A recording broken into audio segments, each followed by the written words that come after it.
Hello everyone, I'm George Taylor from ImagiNERDing, and I've got a spectacular Disneyland book for you on this episode. Stay tuned. Don't forget to subscribe to my channel for more videos about Disney books like this one, Disney history, theme park history, and so much more. So I've got a pretty rare, pretty expensive, and pretty exciting book to share with you on this episode.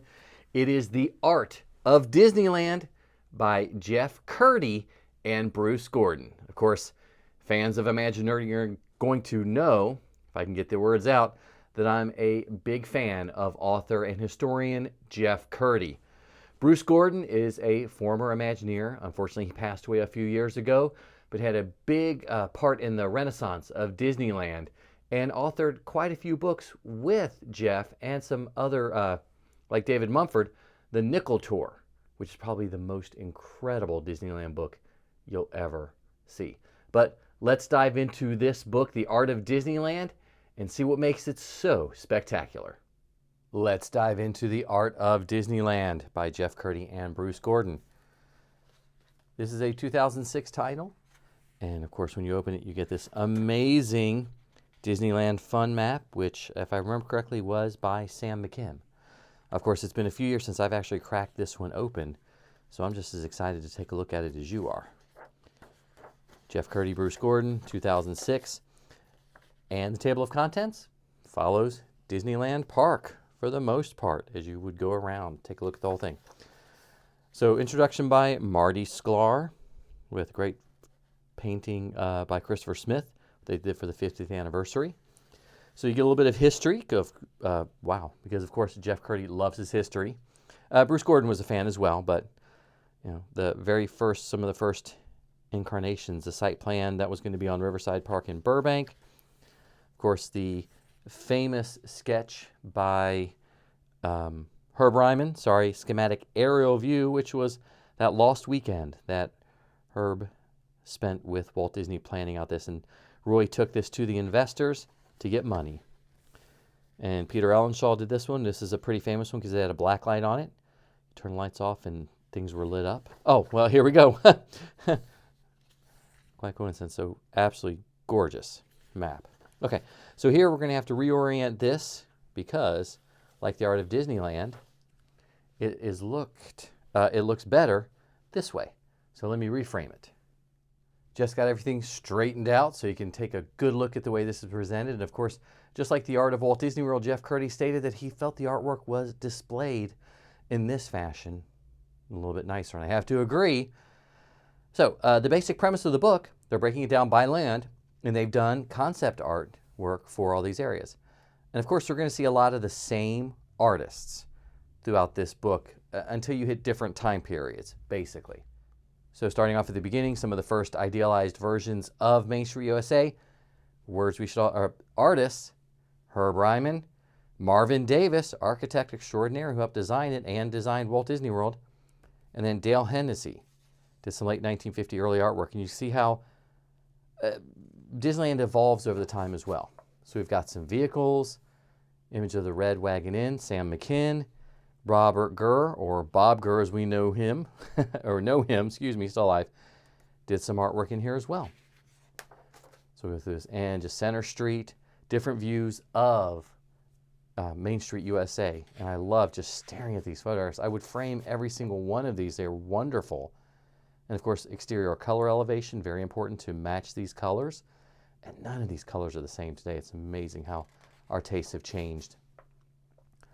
So at one point, they're going to have a war memorial and a newspaper office.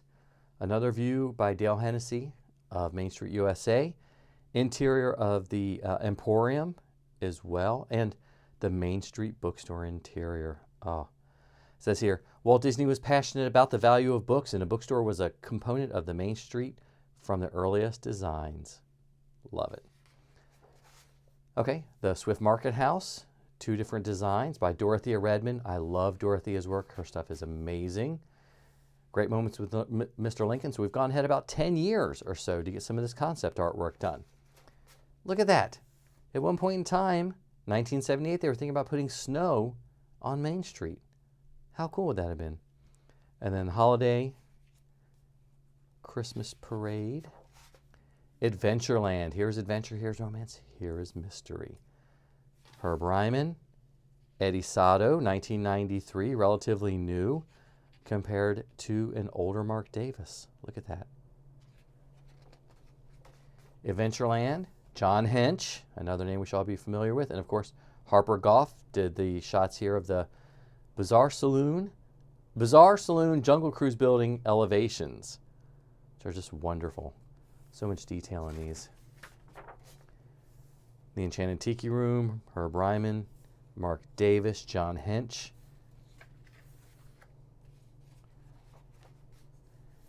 And some more scenes of the Jungle Cruise. Of course, Marc Davis and Harper Goff had a lot to do with this side of it, or this part of the attraction. I moved over since it was easier to grab the pages from this side. Jungle River Boat Dock and Animals, of course, Marc Davis. Don't forget to check out my review of the Marc Davis, in his own words, 2-volume set. Might be one of the greatest Disney books ever published. So check these out. Paul Hartley, Tahitian Terrace poster design, and the Tahitian Terrace restaurant by Sam McKim.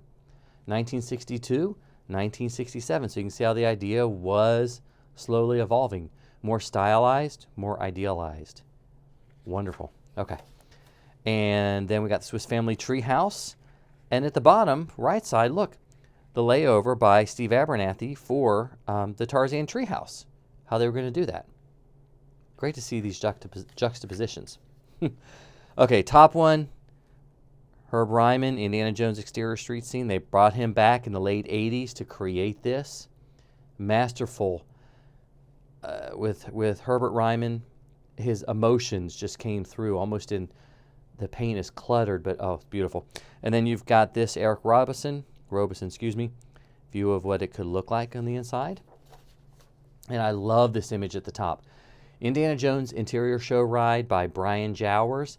It is mind-boggling what is going on in this shot, because you've got the ride vehicles. There's a bit of a coaster, the mine train that they're supposed to be here, and look, the Jungle Cruise is in here as well. So you've got a combination of 3 attractions. This would have been spectacular. Anyway, we can only wish. So more artwork about the Indiana Jones adventure. And then we get into Frontierland. The top one is by Bruce Bushman, who did a lot of work on Adventureland and Fantasyland for the early Disneyland. Of course, Sam McKim. Gotta love his work. The River Belle Terrace by Herb Ryman. And then look, 1995, Kim Irvine did a color study of the Rancho de Zocalo. Oh, I'm going to say that wrong, sorry. Rancho del Zocala. Somebody correct me, please. I know you need to. And then Sam McKim on the Golden Horseshoe stage. Another Dorothea Redmond, Magnolia Park. Oh, gosh, it's just wonderful. Stan Parkhouse, Sam McKim. 2 different treatments of Frontier Landing and then Fort Wilderness. So my eye is immediately drawn to the Marc Davis work for the curtain design for the Golden Horseshoe Review, Slewfoot Sue. The top, we've got Art Riley from 1957. Both of these for the Rivers of America. Really well done. Indian Village by Sam McKim, Fort Wilderness Battlements. And then Nature's Wonderland Train and Tender, Artist Unknown, around 1960. Of course, more Marc Davis. Hopefully, eventually, someday, somebody will be able to tell us who this is. All right. Splash. Oh, no, Big Thunder. Excuse me. Sorry. Woohoo. I have to edit that one out. Probably won't. Big Thunder Mountain, Tony Baxter, 76. He was working on this concept pretty early on. Clem Hall with a show scene. 2 show scenes here.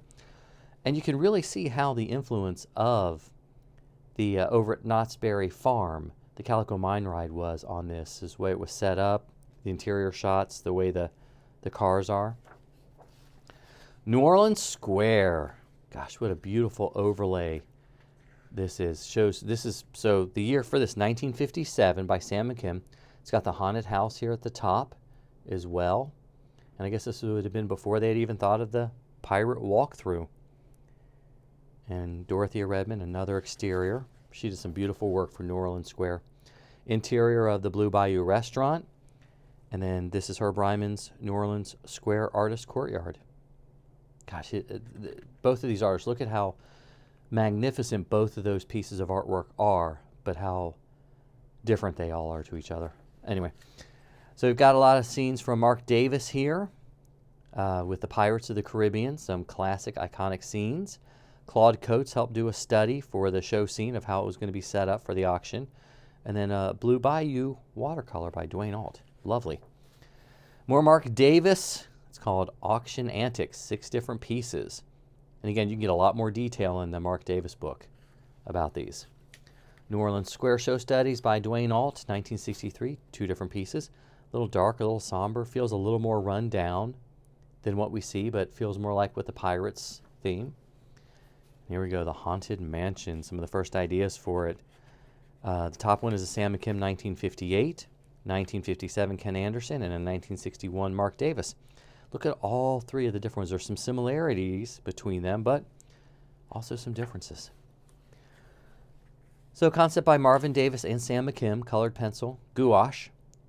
And you can see how they've done a front elevation with a little architectural detail at the bottom to show you the bump outs and what it's going to look like. And then look at this, Claude Coates 1966 view of the Haunted Mansion when it was still pretty much a walkthrough, because you can see here they've cut away the banister so you can see it, but you would have walked up here and seen and looked at a show scene. Band playing, somebody playing the organ, ghost dancing, drinking. Gotta move on. Spend all day. Critter Country, Bear Country and Critter Country. A little bit newer, you know, late 80s, mid 80s for some of the renewals, some of the newer ideas they've done here. So we've got a new marquee.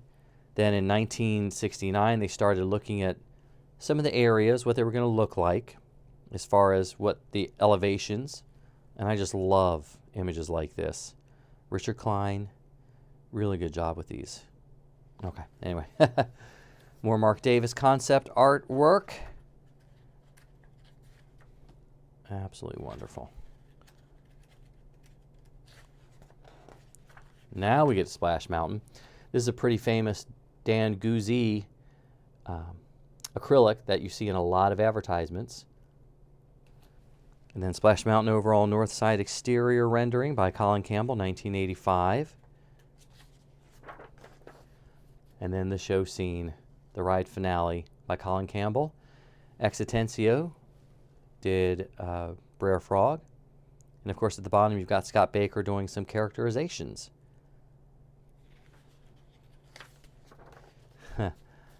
And you've got, wow, there's a lot going on this page right now. Bear Country theme statues, a prop tree by Dorothea Redmond, even in 1972. Marc Davis did the Bear Country statues. And then the 49er Gold Nugget game by Sam McKim. So they had designed an early arcade game. Here on the bottom half, the Mini Adventures of the Winnie the Pooh, you get an idea of the feel. This was 1998 when they did this, so it gives you an idea of where it would be located and some semblance of what the story was going to be like. Fantasyland. Sleeping Beauty Castle comes to Anaheim. So that's a Herb Ryman at the top. Looks almost photorealistic. It's so well done. Evan Earl, Sleeping Beauty. Of course, big part of the production of that film as well. The Snow White Grotto. This was done by John Hench. There's a story about these, and sometimes it's myth, sometimes it's posted as fact, that these were anonymously sent to the Disney studios, and they were all the same size. Snow White was the same size as the dwarfs, so John Hench built this layered statuary so that they would look like they were different sizes. But you need to read up on that in his Designing Disney book. All right, moving on. So again, Bruce Bushman did a lot of these. Circus Train, he did a lot of Fantasyland stuff. Snow White's Scary Adventure, Ken Anderson. He was in charge of this dark ride. A lot of emotion pieces. And then he was able to do wider, emotion feels. This is what it's going to look like cinematically. And then able to get down into the nitty-gritty and do a lot of detail pieces. Ken Anderson was very talented. All right, more Bruce Bushman on both sides of this. Very Googie style of, amusement parks. Which looks fantastic. I haven't seen these in a while. All right, Mary Blair. Yes, there's some Mary Blair in here for the Alice in Wonderland show scene. And then you've got some mid-'80s stuff when they were redoing the Fantasyland at Disneyland. This is the cover image. So you got Toad Hall when they redid Toad Hall and Peter Pan's Flight. Wow, such a beautiful change to Fantasyland at that point in time. Pinocchio's Daring Journey from 1982, Jacques Charvet. More Bruce Bushman here. And this clothing shop, Artist Unknown again. Wish we could pinpoint who this was. I love Bruce's work. Okay, so here's a fun one. The Skyway Promotional Art by Artist Unknown. So they would have used this on posters or something else. And then another Artist Unknown. Look at this. Storybook Land Promotional Art. This is wonderful. You've got the Casey Jr. train running around it. You've got the Storybook canal boats going through the story. And you've even got Monstro at the bottom. It's a great scene. Oh, and the ticket booth. Or the exit, too. Well, I guess sorry. Ticket booth for the train, and then the ticket booth for the ride. The boat ride was down there. Okay. Sky Ride in Fantasyland. You got the Matterhorn, Artist Unknown, beautiful Herb Ryman. That even his lettering is just wonderful. So much going on here. So many people. Oh, Casey Jr.'s train. More Mary Blair for the It's a Small World concept sketches. She had such an amazing eye for color. Mickey's Toontown, so relatively new area or land for the time. Early 90s for these. Marcelo Vignali, Joe Lanzaro. Yeah, sorry, didn't mean to say that. Paul Waskey. Really nice stuff. A lot of detail on these for the Toontown Time Tower. Interior of the Gag Factory by Maggie Parr. Some different props in the area by Don Carson. Wow. So much fun. I mean, look at what's going on in there. Okay. Oh, there's a little Mickey doll. Mickey's Neighborhood, Toontown concept sketches. You got different houses, different cars. You got Mickey's house, the automobile. And let's see, that's Minnie's house. Yep. Donald's boat, and then Goofy's house over here. Donald's boat, Goofy's house. More from Mickey's Land at Disneyland, as they were calling it at the early part. Just little set pieces, the trolley. Again, just so much detail in these. Tomorrowland. So here we're going to see a lot of different types of artwork in this section. At the top, Herb Ryman. Well, both sides actually, Herb Ryman, and just setting the mood. What an amazing job of setting the mood for early Tomorrowland. Gosh, I just love the square box buildings. Must have been so futuristic back in the 50s. Look at these entrance. It looks like the entrance to Oz, not Tomorrowland. Imagine if they were able to do that back in the 1950s. Wow. Okay, here at the bottom, Rocketship Luna, Tomorrowland early concept with John Hench and Claude Coates together working on something. Wow. Spaceport, Rocketship, and Boarding Tower. This is spectacular. I had forgotten all about this piece. It's great. So show building just like the rocket. Okay. Here you go. See Dale Hennessy again, 53. Herb Ryman, The Flight to the Moon in 67 when they were redoing the Tomorrowland. Wow, that is just gorgeous. Look at the lettering. Spectacular. Okay. I know I'll get stuck here forever looking at these.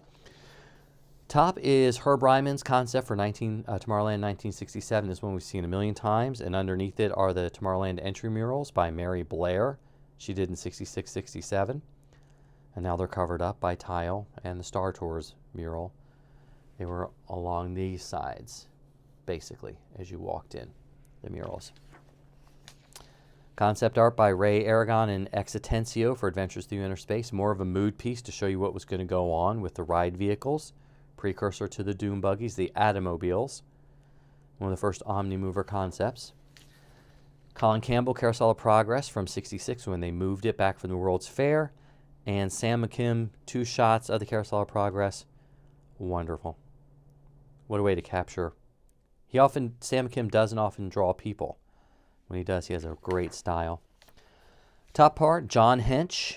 And bottom, Clem Hall. Look at the difference in those. Almost 10 years from a very futuristic feeling painting with a lot of reds, a lot of oranges denoting the future, to a more naturalistic approach. And again, you can see Mary Blair's murals on the side there, going around the People Mover with the rocket jets. And Space Mountain, you actually went up an escalator and you went around the top floor. Carousel of Progress. So some of the ideas still stayed, but you can see they made some vast changes. Okay. America Sings. Who remembers that? Raise your hand. Didn't get to see it, but of course know a lot about it. 1972 by Marc Davis, when everybody was getting ready to celebrate the bicentennial of the United States of America. More concept work for America Sings, and it's amazing how close these actually came to what was done in the show. Wow, great job. All right, Star Tours. Whoa. Love these. Okay, so up on top, Gil Kepler did a couple. Colin Campbell did the Star Speeder. And here you've got Chris Runco showing you some of the action on the inside, what it was going to look like. The new Tomorrowland, Eric Hishong did both of these. And look at those colors. What a drastic change from earlier, the 1975 renditions that we had seen. The colors, the oranges, the greens, the blues. At the time, I think you would have called this not quite steampunk, but more Jules Verne. Okay. Autopia entrance and the Planet Cool restaurant concept that they did with the rocket ship. Okay, all right, let's turn this around again and we'll zoom in on the last page or two. So the last section of the book, biographies of the principal artists, because that's who Jeff Kurtti is. Get a brief biography of all the artists that are, most of the artists featured in the book, and we should know a lot of them, but I love that he does that. He also does a selected bibliography. Yay, Jeff, go! So different books, different periodicals and special publications, and an index.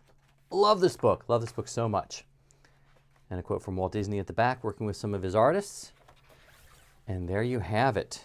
A look at the Art of Disneyland. So what do you think about this book, guys? Do you have a copy of it? Have you seen it? What do you think about it? Is it worth the hundreds of dollars it's going for on eBay? Leave me a comment, let me know. I would love to hear from you. I'm George Taylor from ImagiNERDing, and I hope to see you in the parks.